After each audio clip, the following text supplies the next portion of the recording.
दोस्तों नमस्कार।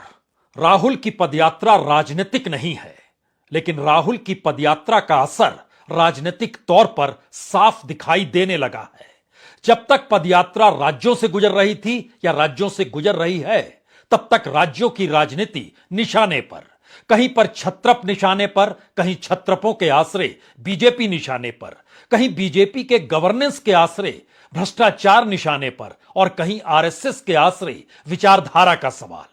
लेकिन केंद्र की राजनीति के भीतर यह सवाल इससे पहले कभी नहीं उठा कि दरअसल केरल हो, तमिलनाडु हो, कर्नाटक हो, आंध्र प्रदेश हो, महाराष्ट्र, मध्य प्रदेश ही क्यों ना हो, लेकिन केंद्र की राजनीतिक सत्ता इससे एक अलग धुरी बनाए हुए है।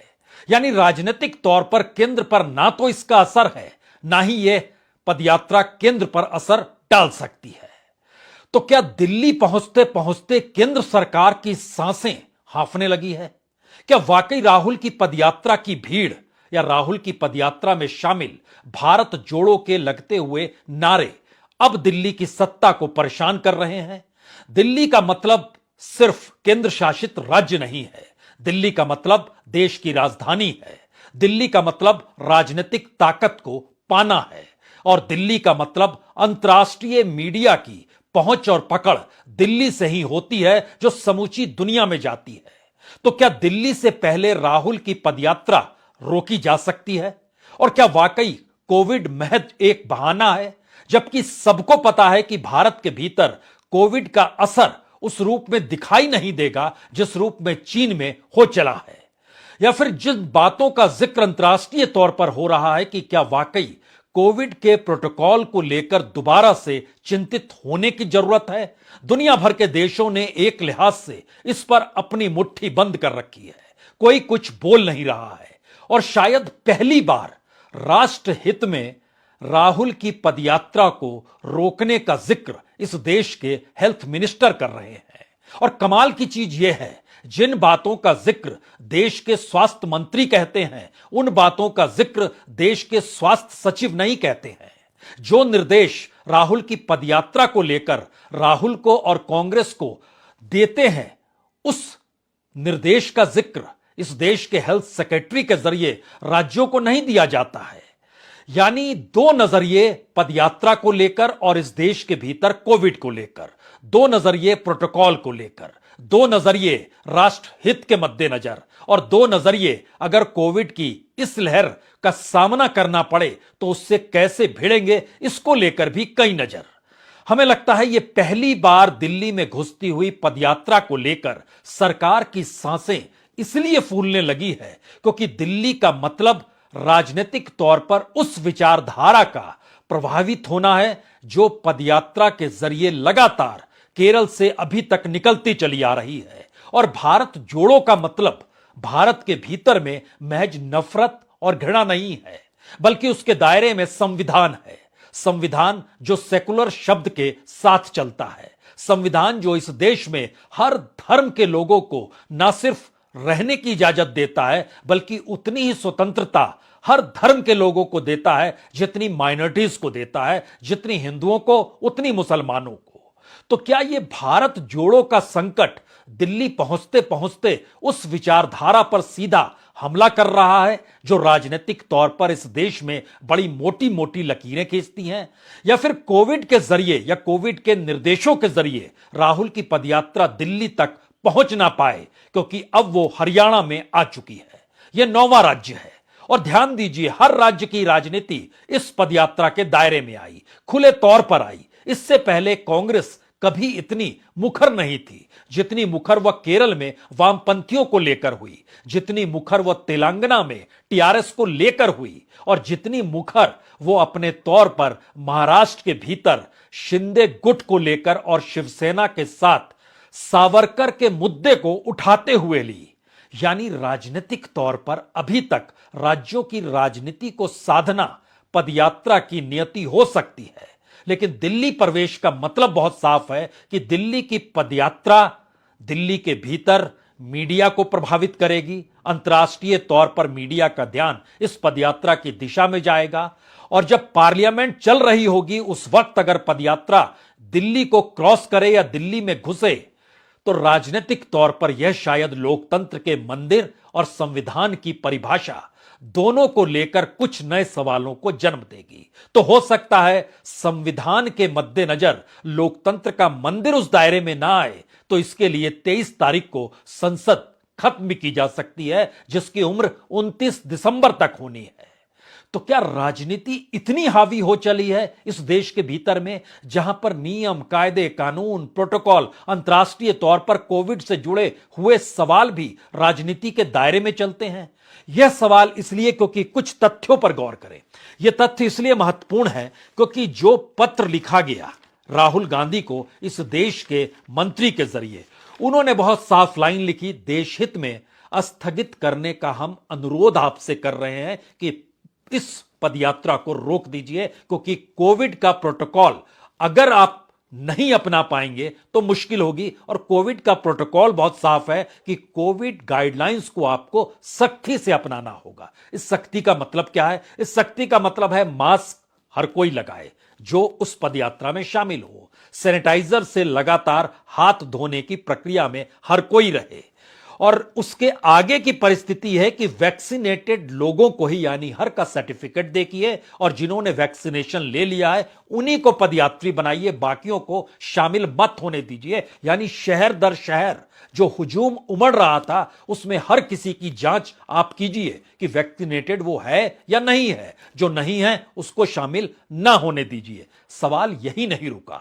दरअसल इस सख्ती के पालन का जो प्रोटोकॉल की जिक्र किया गया है उसमें यह भी कहा गया है कि जो यात्रा से जुड़े और जुड़ने के बाद जब यात्रा अलग अलग तरीके से अलग अलग मुकाम पर रुकती है तो वहां एक साथ 120 पदयात्री जो चल रहे हैं वो नहीं रुकेंगे, वो सब आइसोलेटेड हो जाएंगे और उनकी जांच चलेगी, ये प्रोटोकॉल कहता है।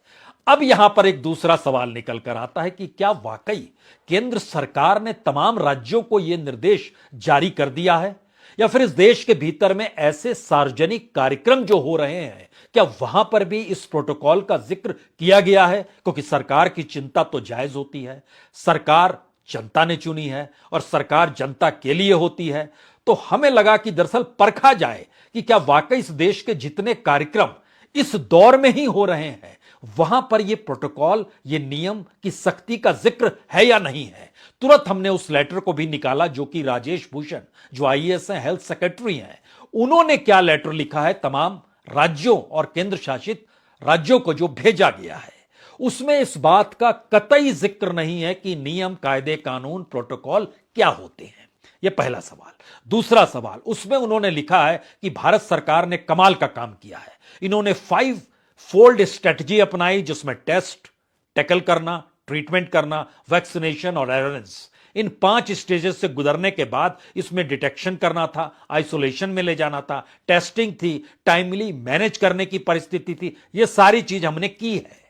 और ये जून के वक्त में जो हमने आखिरी नियम का जिक्र किया था उसमें इन बातों का जिक्र किया है। नया निर्देश यह है कि जिन जिन राज्यों में कोविड पॉजिटिव निकलकर आते हैं वो दरअसल अपने तौर पर जानकारी दें और उस जानकारी के जरिए उनकी जांच जो हो वह इंस्टीट्यूशन के जरिए भेजी जाए उन जगहों पर जहां पर इस बात का जिक्र हो कि पॉजिटिव केस के सैंपल जो जीनोम सीक्वेंसिंग के तहत होते हैं उसको भेजने से कोरोना के वेरिएंट का पता लग सके। यानी ये एक जांच प्रक्रिया है, किसी तरह का निर्देश नहीं है। यह पहला सवाल था। दूसरा सवाल, इसी दौर में जन आक्रोश यात्रा बीजेपी निकाल रही है, राजस्थान में भी और कर्नाटक में भी। वहां पर भी उनके साथ बीजेपी के तमाम कार्यकर्ता जो भी साथ चल रहे हैं, बीजेपी के वोटर मान लीजिए, वह भी साथ चल रहे हैं, या बीजेपी के समर्थक साथ चल रहे हैं, उनके ऊपर इन नियम, कायदे, कानून का कोई लेटर उन्हें नहीं दिया गया। तो पहला सवाल यह है कि निशाने पर पदयात्रा ही क्यों? दूसरा सवाल है, अगर इतनी चिंता है तो इस देश की चिंता क्यों नहीं है? पदयात्रा जहां से गुजर रही है वहीं की चिंता क्यों है?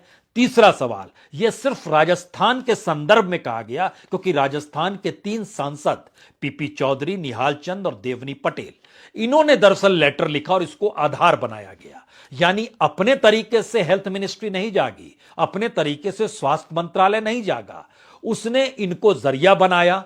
ये जरिया क्यों बने जबकि इनकी पार्टी का जन आक्रोश यात्रा निकल रही है? उस दिशा में इन्होंने क्यों नहीं सोचा? और अगर सोचा तो हेल्थ मिनिस्ट्री ने उस दिशा में क्यों नहीं दिया? यह एक अलग परिस्थिति है, लेकिन यहीं से दरअसल वो राजनीति शुरू होती है जिस राजनीति के दायरे में इस देश के भीतर क्या क्या सवाल उठ रहे हैं, पहले इसको समझ लीजिए। उत्तर प्रदेश की सरकार ने अपने तौर पर कहा कि हां, जो दुनिया के प्रभावित देश हैं, जिसका जिक्र हेल्थ सेक्रेटरी ने किया कि 5 देश दुनिया के इसके दायरे में आ रहे हैं और तकरीबन 35 लाख वीकली केसेस आ रहे हैं। वो 5 देश कौन से हैं? एक तो चाइना है, दूसरा अमेरिका है, तीसरा कोरिया है, चौथा ब्राजील है और पांचवा जापान है।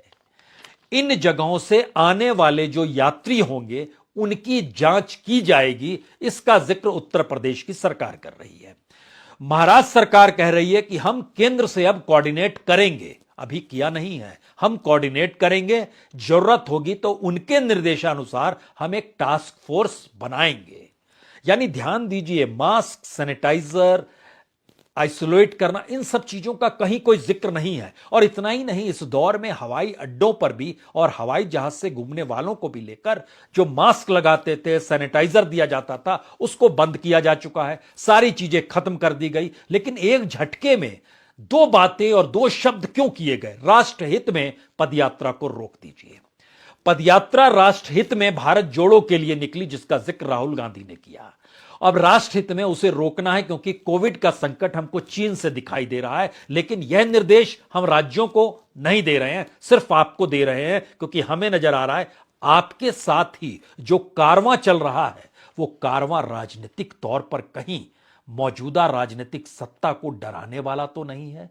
और मौजूदा वक्त में अगर यह दिल्ली के भीतर पहुंचते पहुंचते इस बात का खुले तौर पर वैचारिक जिक्र करने लग जाए कि भारत जोड़ो का मतलब वह नफरत और वो घृणा थी जो राजनीतिक सत्ता ने सत्ता पाने के लिए इस देश के भीतर लगातार फैलाई, तो दिल्ली दरअसल उस ताकत का केंद्र है जो देश के अलग अलग जगहों से सबसे ज्यादा लोग दिल्ली में काम करने के लिए आते हैं। मुंबई में फिर भी एक क्षेत्रीयता की खुशबू आपको मराठियों के तौर पर निकलेगी, जो मराठी मानुष है वहां का।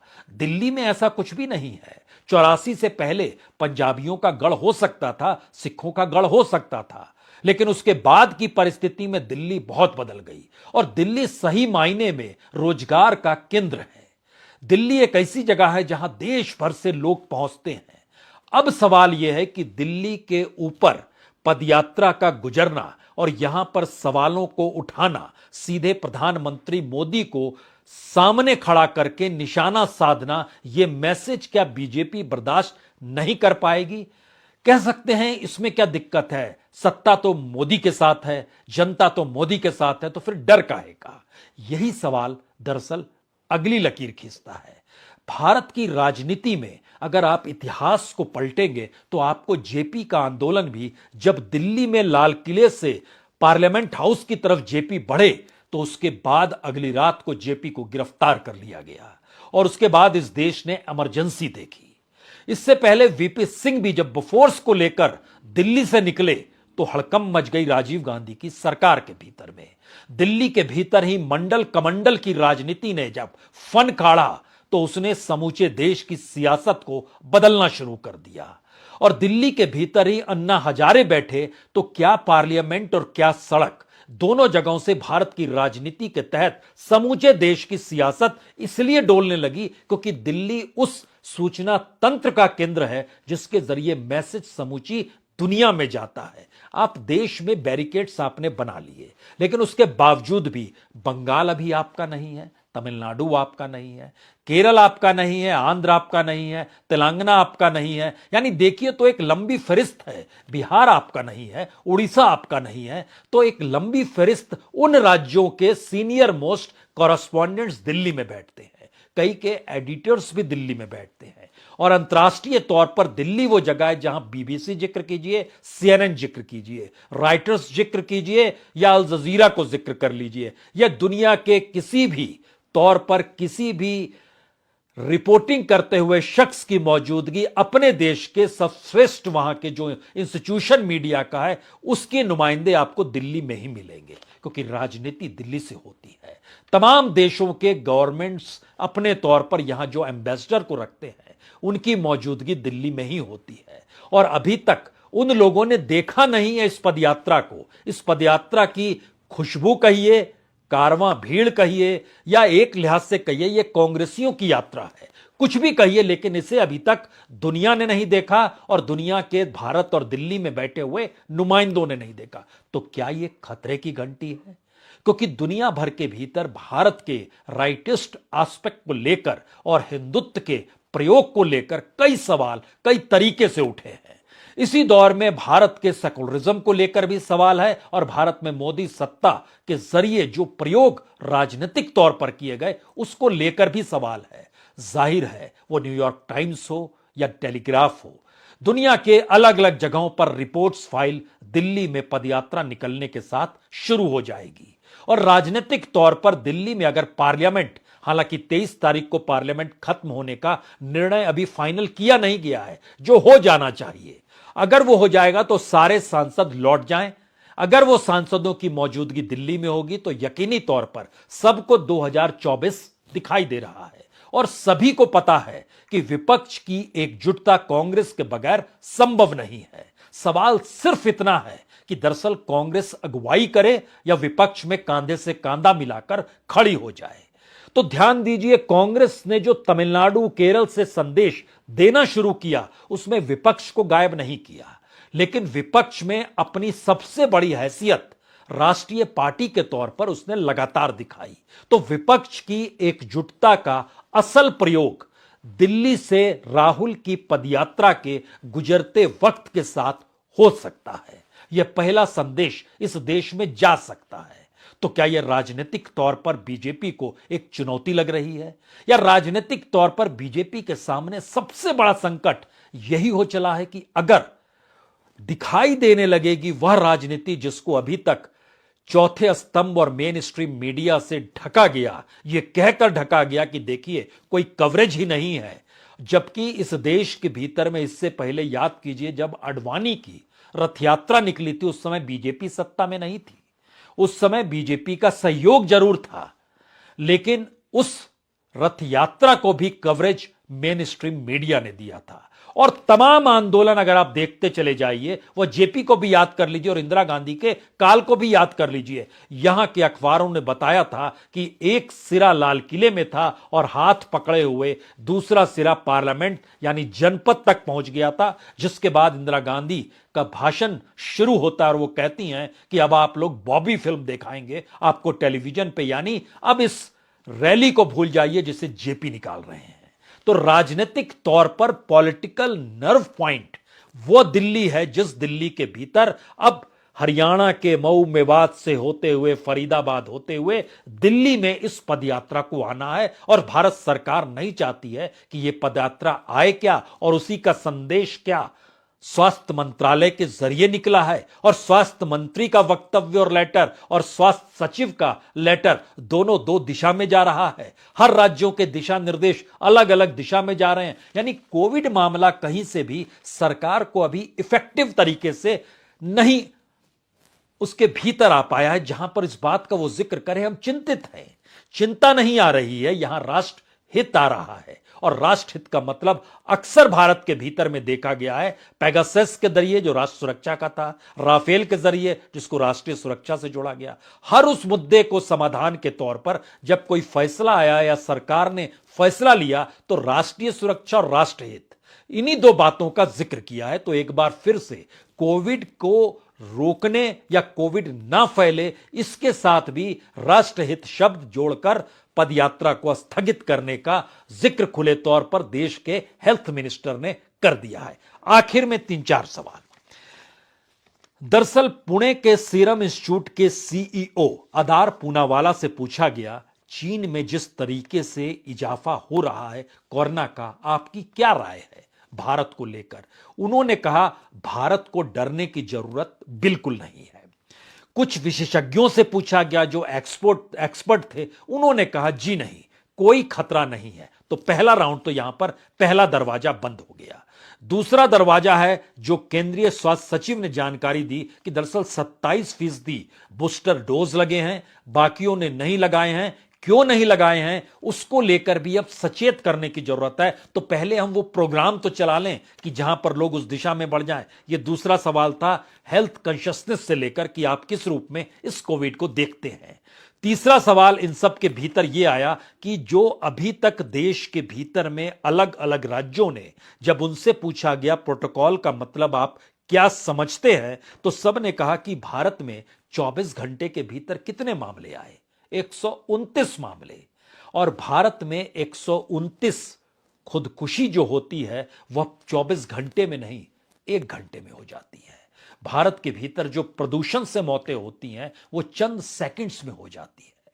हमारे यहां कुपोषण से मौत, प्रदूषण से मौत और खुदकुशी की परिस्थिति, और इन सब के साथ साथ किसानों की खुदकुशी, मजदूरों की स्थिति, जो डेली मजदूर हैं यानी दिहाड़ी मजदूर हैं, उनकी मौतों का सिलसिला। आपके पास कोई प्लानिंग नहीं है किसी भी चीज को अपने अनुकूल करने की, और आप जिक्र कर रहे हैं इस देश के भीतर में कि हम प्रोटोकॉल का जिक्र करें। प्रोटोकॉल तो आपने कोई बनाया ही नहीं है। तो ऐसे में जो आखिरी सवाल आता है तो याद कीजिए और लौट चलिए 2020 में जब पहली बार इस देश में बंदी हुई थी और यह प्रधानमंत्री राष्ट्र के नाम संदेश देने के लिए आए थे, और उसके बाद इस देश के ने जो प्रवासी मजदूरों की परिस्थिति, उनकी त्रासदी को देखा, राजनीतिक तौर पर, सामाजिक तौर पर और शायद किसी देश की अपने संवैधानिक परिस्थितियों को जीने के दौरान जहां पर उनके हक भी राज्य पूरा कर पाने की स्थिति में नहीं था, और अस्पतालों का चरमराना,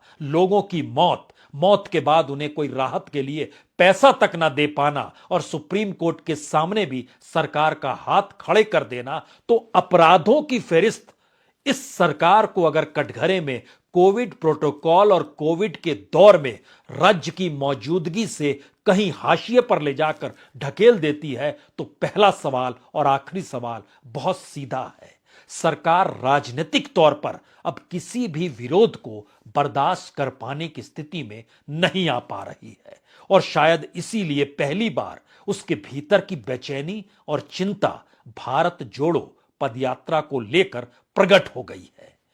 यानी संकट है राजनीतिक तौर पर, मुश्किल है राजनीतिक तौर पर, हालात गंभीर हैं राजनीतिक तौर पर, और संभालने की परिस्थिति में अब इस देश की जनता को संभालना है, जिसके सामने 2024 का चुनाव भी है, और मौजूदा वक्त में सरकार की बेरुखी, कोविड काल के दौर के परिस्थितियों के मद्देनजर, और मौजूदा वक्त में प्रोटोकॉल और सख्त नियम का जिक्र, जब कोविड के 129 मामले 24 घंटे के भीतर आए और 3,500 मामले पूरे देश में सक्रिय दिखाई दे, तो चिंता की कोई शिकन पार्लियामेंट के भीतर नहीं गूंजती है, बल्कि राजनीतिक तौर पर मंत्रियों के कच्चे चिट्ठे के आसरे गूंजती है। यह भारत के भीतर की गंभीर राजनीतिक संकट की स्थिति है, जिस पर चिंतन इस देश की जनता को करना है। बहुत बहुत शुक्रिया, बहुत बहुत शुक्रिया। दोस्तों नमस्कार। राहुल की पदयात्रा राजनीतिक नहीं है, लेकिन राहुल की पदयात्रा का असर राजनीतिक तौर पर साफ दिखाई देने लगा है। जब तक पदयात्रा राज्यों से गुजर रही थी या राज्यों से गुजर रही है, तब तक राज्यों की राजनीति निशाने पर, कहीं पर छत्रप निशाने पर, कहीं छत्रपों के आसरे बीजेपी निशाने पर, कहीं बीजेपी के गवर्नेंस के आसरे भ्रष्टाचार निशाने पर, और कहीं आरएसएस के आसरे विचारधारा का सवाल। लेकिन केंद्र की राजनीति के भीतर यह सवाल इससे पहले कभी नहीं उठा कि दरअसल केरल हो, तमिलनाडु हो, कर्नाटक हो, आंध्र प्रदेश हो, महाराष्ट्र, मध्य प्रदेश ही क्यों ना हो, लेकिन केंद्र की राजनीतिक सत्ता इससे एक अलग धुरी बनाए हुए है। यानी राजनीतिक तौर पर केंद्र पर ना तो इसका असर है, ना ही यह पदयात्रा केंद्र पर असर डाल सकती है। तो क्या दिल्ली पहुंचते पहुंचते केंद्र सरकार की सांसें हांफने लगी है? क्या वाकई राहुल की पदयात्रा की भीड़ या राहुल की पदयात्रा में शामिल भारत जोड़ो के लगते हुए नारे अब दिल्ली की सत्ता को परेशान कर रहे हैं? दिल्ली का मतलब सिर्फ केंद्र शासित राज्य नहीं है, दिल्ली का मतलब देश की राजधानी है। दिल्ली का मतलब राजनीतिक ताकत को पाना है, और दिल्ली का मतलब अंतर्राष्ट्रीय मीडिया की पहुंच और पकड़ दिल्ली से ही होती है, जो समूची दुनिया में जाती है। तो क्या दिल्ली से पहले राहुल की पदयात्रा रोकी जा सकती है?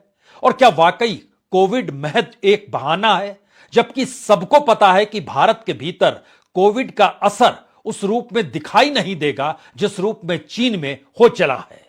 या फिर जिन बातों का जिक्र अंतर्राष्ट्रीय तौर पर हो रहा है कि क्या वाकई कोविड के प्रोटोकॉल को लेकर दोबारा से चिंतित होने की जरूरत है? दुनिया भर के देशों ने एक लिहाज से इस पर अपनी मुट्ठी बंद कर रखी है, कोई कुछ बोल नहीं रहा है, और शायद पहली बार राष्ट्र हित में राहुल की पदयात्रा को रोकने का जिक्र इस देश के हेल्थ मिनिस्टर कर रहे हैं।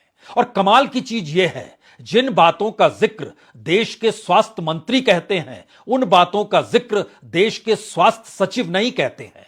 जो निर्देश राहुल की पदयात्रा को लेकर राहुल को और कांग्रेस को देते हैं, उस निर्देश का जिक्र इस देश के हेल्थ सेक्रेटरी के जरिए राज्यों को नहीं दिया जाता है।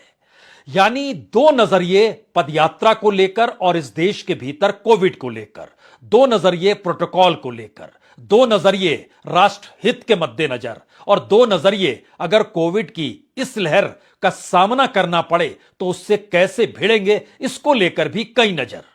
हमें लगता है यह पहली बार दिल्ली में घुसती हुई पदयात्रा को लेकर सरकार की सांसें इसलिए फूलने लगी है क्योंकि दिल्ली का मतलब राजनीतिक तौर पर उस विचारधारा का प्रभावित होना है जो पदयात्रा के जरिए लगातार केरल से अभी तक निकलती चली आ रही है। और भारत जोड़ो का मतलब भारत के भीतर में महज नफरत और घृणा नहीं है, बल्कि उसके दायरे में संविधान है।